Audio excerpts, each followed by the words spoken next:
Today's the 25th day of August, 2023. Welcome once again. It's the Chapter 49 podcast.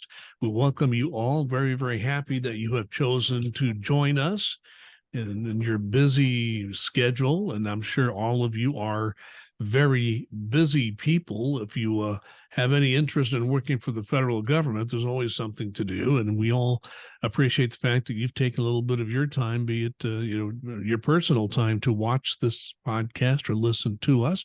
My name is Larry Lannan. I'm a volunteer, and I volunteer in the area of communications with NTU Chapter 49. Chapter 49 represents most IRS employees in the state of Indiana. A couple of reminders. Number one, we have a Facebook page. We would encourage you to like or follow it. We try to keep it updated regularly. If you want to find it, go to Facebook and just use this phrase, NTEU Chapter 49 Indiana. That phrase. Search for it, follow us, like us. We'll try to keep you updated as best we can on your news feed. And if you just happen to have stumbled across this podcast, video or audio version, you can get an update every time we have a new one. All you have to do is send an email to nteu49@aol.com, and Duncan Giles, our chapter president, will send you an email every time we have a new podcast. Speaking of Duncan Giles, he is our chapter president, and he joins us once again. Welcome, Duncan. Thank you, Larry. It's always good to be here. Well, and in central Indiana, we are experiencing a heat wave. It's kind of unusual. We've had a fairly, I would say, overall, there have been some spikes, but overall, we've had pretty moderate temperatures this summer. But we've had a heat wave right here at the end of August, although things are going to moderate just a few days, just a few days after we record this, and we had several days of pretty hot weather. So what I found interesting is I talked to somebody yesterday, about the day before we record this, and you may identify with this. Everything I'm hearing from people, for instance, who work in the Minton Capehart building in downtown Indianapolis, a federal building, say that it may be very warm outside, but it's freezing cold in the federal building. How does that happen? It just depends on where you are in the federal building. In my office in the federal building, it's very comfortable. Other places, it's a little bit warm. Other places, it is quite cold. It's just, when you have a building this old, with HVAC that old as well, and where the runs go and things of that nature, it's just tough to figure out a good thing. The best thing I tell people, though, is, you can always put more on. There's only a certain amount you can take off. Still be able to show up for work. Yeah. Yeah. That is very true. But and the interesting thing is, you and I both know this because this happened while I was still a manager in that building, is that the HVAC system in that building has been renovated just recently. And, because the building design is so old, it just is very difficult to get that right.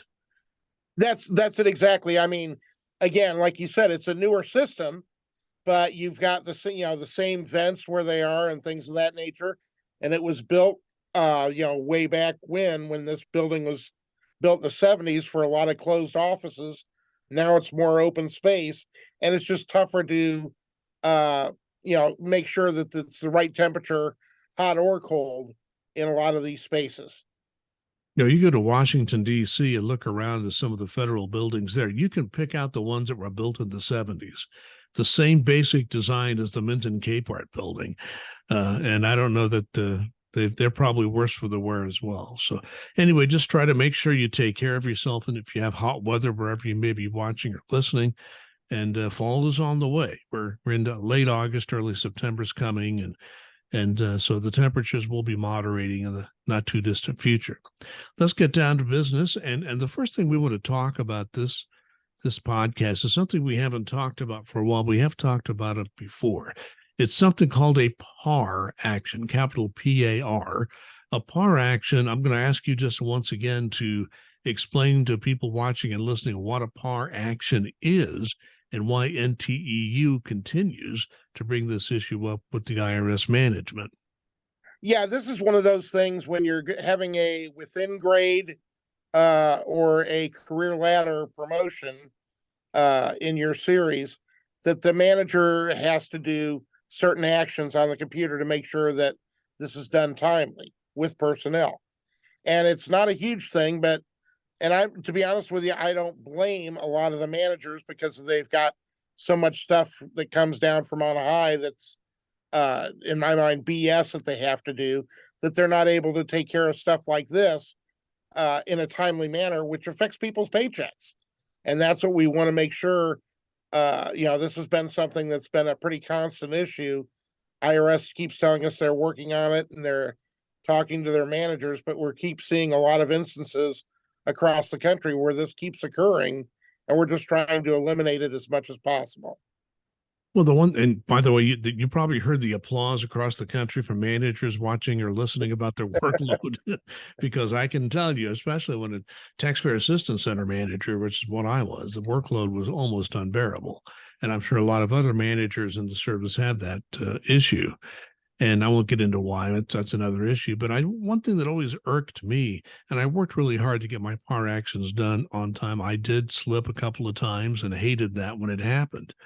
But I never thought that the system that's used for this is a good system. It doesn't give you a good early warning, doesn't give you as a manager enough reminders that you need to get this done. Yeah, it's one of those things. It's a legacy system. It's antiquated, and it was done where we had a much smaller span of control than we do now. So it's something that can slip past a manager. And I will say this about managers, especially frontline managers. There is so much BS reports that come down from on high that have to be answered. Do they help the organization? Yeah, probably about this much. But when you're talking a par action that's impacting somebody's paycheck, that helps this much.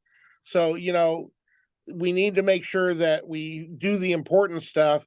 And I'm sorry if somebody's program, doesn't get a quick response that they want within, 6 hours, or the world is going to end, if that has to wait so we can make sure that we get things like per actions done, so be it.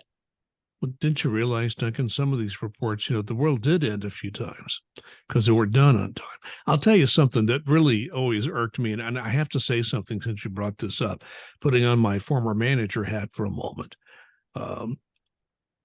I would put it this way. I think that people like in the headquarters and maybe some of the other big time offices, area offices and all that, they always say, we need this information. We need to have this to move on. Who best knows this information? The frontline manager. So what happens is everybody comes to that conclusion, and everybody starts coming to the managers wanting a response by this date on all this information. So, and as a manager, sometimes it's very easy to respond, but a lot of times you take some time. You got to get some data or talk to your employees. There's some work involved and time involved in that. And that, of course, takes the manager away from the things that managers are supposed to do. Keep an eye on their employees, develop them, work with them. You don't get as much time for that. So I've given my speech on that one. And I think it kind of dovetails exactly what you're saying. The manager who wants to do this job the right way always finds this mountain of minutia that you must always take care of. And you wonder, is it just how necessary is it? And shouldn't there not be somebody in the system saying, okay, do you really need this or not? IRS has never had that. So, but anyway, this all affects par actions, and it can take money away from people or delay extra money people would be getting, and it can cause financial hardships. So this is no small issue. Are you there, Duncan? No, it's really not. And when you talk about things, I'm sorry, we're getting a little bit off topic, but I think it's necessary for people to understand this. When you sit there and say, okay, what do all the managers, have to give reports on? For those of you that have ever seen the movie Armageddon with Bruce Willis about the meteor coming, and when Bruce Willis is looking at the rover and he starts tossing out parts and going, what is this? I don't even know what this is. Why do we need this? Throwing that out. We could do that with so many reports that we have. it's necessary to drill down. Got that.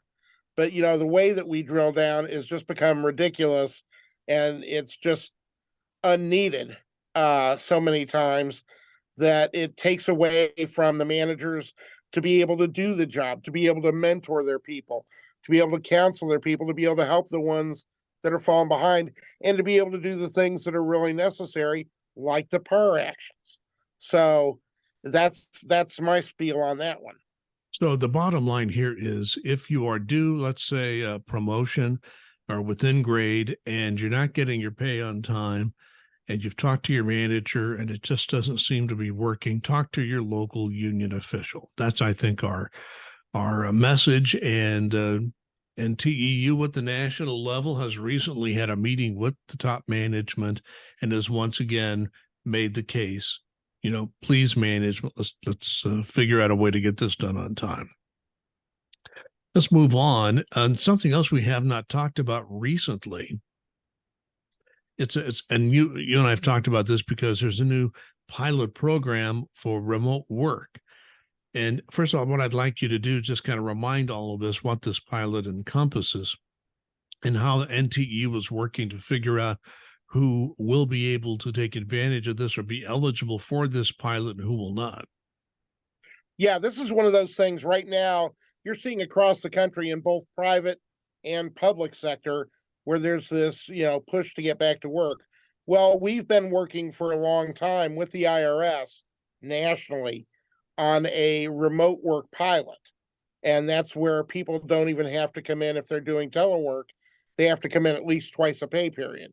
Well, we're trying to even eliminate that.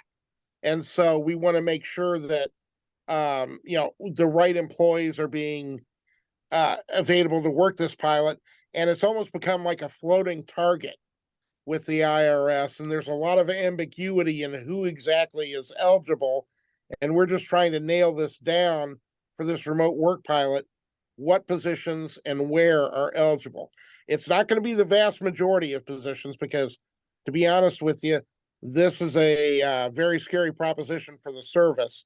So they're going to have a very limited and smaller in scope pilot on this to see how it works and can it work. But we need to know exactly what positions are impacted so we know how to be able to bargain over impact and implementation and make sure that these folks that are in this pilot are protected and are getting the best rights and the correct rights that they should have. So once we have these positions, nailed down, have a list or whatever, do we know how management and the union are going to work together to figure out who is going to be eligible and how people will be chosen to participate in this pilot program? Well, that's part of the fun. When it's a pilot, management has an awful lot of rights on who they choose versus a regular agreement. So while they're piloting this, management can figure out who they want to have it, what positions, things of that nature. But we just want to make sure that we have the information to make sure it's being done correctly and fairly. If you've got somebody in a position in Washington, D.C., and somebody in the same position in Denver, Colorado, and that person in Denver is not allowed to do the remote work pilot, why not? If they're doing the same position, they've got the same PD, that sort of thing. So we want to make sure that those kinds of things are taken care of. Yeah, people forget this. Many, many years ago, this goes back way before I think you even worked for IRS, Duncan. The very first pilot program for working at home with a computer was in Seattle, Washington, and it was ACS, the Automated Collection System. People who worked that, they worked in their homes totally. And it was funded, strangely enough, through some kind of federal grant on air pollution. So people didn't have to commute. And so they were able to fund it through it wasn't even a Treasury or IRS program, it was some EPA program. But so this is not a new concept, working at home all the time. And of course, it was done during the pandemic all the time. And I think that may be one reason that the service realizes they have to pilot this. But there are some really interesting issues around this. Other agencies that are smaller than IRS have worked around that. The biggest one being where's your locality pay?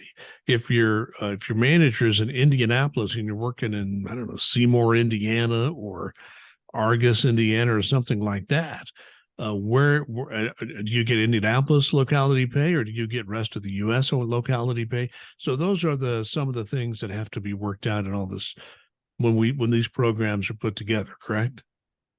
That's exactly it. Yeah, it's there are several different things on that type of program. NTU has been raising all of them. We've got a very good team working on that. Um, and our national negotiations staff is working on it. Good friend of the show, Lori McCann, chapter president up in Chicago, is on this team. So it's being taken care of, and the issues are being worked. It's just we want to make sure who is going to be benefiting from this, and to make sure that it's equitable. So we'll keep an eye on this one, but it is an important program, and NTU's getting as much involvement as we legally can, and the IRS has been working with us to the extent that they are required to do so. Let's move on to another issue. I'm beginning to think, Duncan, I've been retired for, gosh, how many years now? 11, 12 years now I've been retired. And I'm beginning to think people complained about how long it took to process your retirement paperwork back then. I'm thinking I was lucky. Things have gotten much worse. Right now, I think we're saying an 85-day average. It could take more than that, or maybe less in some cases, but an 85-day average to process your retirement through the Office of Personnel Management. We call it OPM. Now, OPM, of course, for many years, I think as far back as anybody can remember, that they've had this program. They do it the old-fashioned way, pencil and paper, just doing the paper processing, pen and paper, whatever you might want to call it. There's no automated system to get this done, which is one reason it takes so long. So the good news is that there's a pilot program going on with OPM to implement a new digital system. That's good news. It needs to be done. The bad news is, of course, if you're caught into that pilot program and there are glitches, it could take even longer. But again, that's one of those short-term pain, long-term gain things, I suppose, because this does need to be done. So what have we been hearing as far as NTU is concerned about this backlog of being able to process retirement claims? Yeah, it's really tough on a lot of people, and that's why we tell people to plan to make sure that you've got a nice pot of money set aside, because it's going to take a while first to get your annuity check, and then it's going to take quite a while usually to get your proper annuity check. Because they'll send you an interim one, and then they, after several months, when they've gotten everything figured correctly, they'll send you the proper amount, and they'll have more or less depending upon what they've been sending you.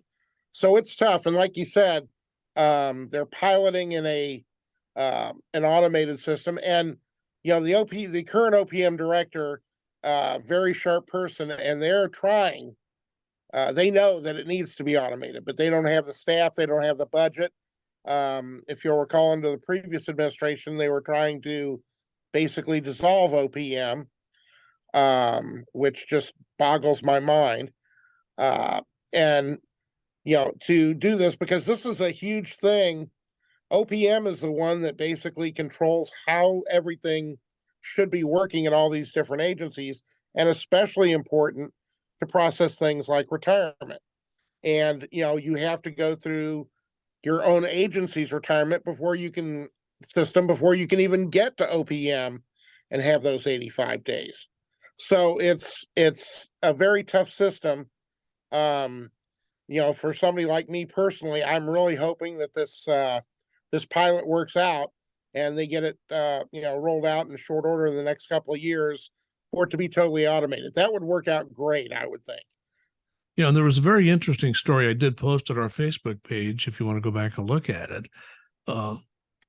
Stories of not just people who are working for the federal government and retiring, but survivors. And even the survivors, that's you're married to and someone who is retired from the federal government. When that person passes away, you're generally going to be entitled to a survivor benefit. So processing those takes even longer. My mom is a great example. She lived to be 92, and just died several months ago. But she drew a survivor's benefit from my dad, who died at age 64. So not quite 30 years, she drew a survivor annuity, which allowed her to live independently. I mean, it's a very important thing. So when a survivor annuity takes longer, hits complications, or doesn't get done on time, that surviving spouse can really have some financial hardship. So there are some real life human stories involved here. There certainly are, and that's a great example of your parents, because it is these, when you are going to be retiring, you need to, make those decisions. And, for like myself, I'm going to make sure that, my wife, Kim, has the biggest, survivor benefit that she can, the 50%, in case something happens to me. And knowing that if I go first and I'm retired and this happens, it's not going to be a short process for her. It is going to take some time. So it's just, and that's something too that's painful on people. You have the loss of a spouse or partner or whoever it is, and now, on top of that, you've got the aggravation of trying to figure this all out and get this taken care of timely. And it's just tough, not just fiscally, but emotionally as well. No, I agree with all that. And, my mom fortunately had me handling it. So we were able to get shepherd things through as best we could at that time. But not everybody has, or retired, or I was retired at the time, doesn't have a federal employee who knows something about the system. So I was able to Yep. to make sure that, and it's very easy to make a mistake, especially if you're not familiar with the process, which can delay things even more. So Right. all things to be considered there. So, OPM at least is making an effort to digitize. We have to give them credit, but you're going to have to be patient with them. If you're in that pilot program, there could be glitches, and, just do the best you can to work with them if it happens to impact you or your family. Well, here we go again, Duncan. It's not our number one story, but we do have to talk about it again. We're getting close, a little more than a month away from the end of the fiscal year. Fiscal year begins October 1. So the 2024 fiscal year begins October 1, 2023, for people who are keeping score. Now, this issue is right back where it was before. We've talked about this before, that the leaders in Congress, the Speaker of the House and the leader in the Senate, are of different political parties, but they have been talking about avoiding a government shutdown, going to a continuing resolution to at least give the Congress time to work out the budget, because the House and Senate budget are going to be different. They're going to have to work out the differences, and that's going to take some time. There are people in the House, particularly there's a group in the House that is basically saying, no, we want gigantic, and I'm talking about huge cuts, just to get a continuing resolution passed, to get their support for that. Now, there are ways to get a continuing resolution passed without that group, but it's going to take some political maneuvering to do that. The Speaker of the House is he was elected as Speaker of the House by how many ballots were there? 12? I think maybe more than that. And so he's there with a small number of votes making him Speaker. So he can't really afford to make too many of his people in his own party angry with him. So there's a lot of moving parts in this whole issue. But the bottom line is, we need, as federal employees, and I'm not an employee, I'm a retiree, but it doesn't normally affect me, but it could. Who knows if things got bad enough. But the bottom line is, if you're working as a federal employee, you need to start stashing money aside, because it is possible you may not get paid for a while. I mean, remember, during the Trump administration, there was about almost a 30-day government shutdown, and a lot of people had serious financial hardships. We talked to some of them on this podcast about I think we did some stories that we published on our Facebook page. We wanted to let others know what kind of financial pain there could be. So, Duncan, talk more about how people should prepare for the sad possibility a government shutdown could come at the end of September. Yeah, this is almost like a roller coaster. First off, it's Groundhog Day, and then it's roller coaster because it's like, oh, there's going to be a shutdown. Nope, they're going to come to an agreement. We'll do a continuing resolution. Nope, sizable minority says, oh, we want to shut down. I'm right now of the feeling that there is going to be a shutdown. I have no idea how long it's going to be. And yes, people will get paid once the shutdown is over. But in the meantime, it can be tough. And having gone through that and tried to do what we could to help folks who were impacted by that 35-day shutdown during the Trump administration, I'm telling you, it's not fun. So we want to make sure that people are ready for this. I don't want it to be a surprise to anyone that this comes up and all of a sudden your paychecks are not going to be coming. So, please start setting money aside. I know it's tough. I know there are a lot of you out there working paycheck to paycheck. Totally get that. But please understand that if you don't set something aside, you're going to be in pretty dire straits if this is a shutdown of any length. And we have no idea, if there is one, how long it will be. It could be over a weekend. It could be a week. It could be longer. We just have no idea on this. And so we want to make sure that, forewarned is forearmed. We want to make sure that you're prepared as much as possible for the possibility of something like this happening. Yeah, and it should be stated that it may not happen. We Right. just know, but there are a lot of independent observers of government who have done this for a long time and have credibility who say it's a likelihood, and that's the sad part. But we're going to continue at NTU to push very hard with our lobbying effort and all the friends we have on the Hill to prevent this. With that, Duncan Giles, your final comment for this podcast.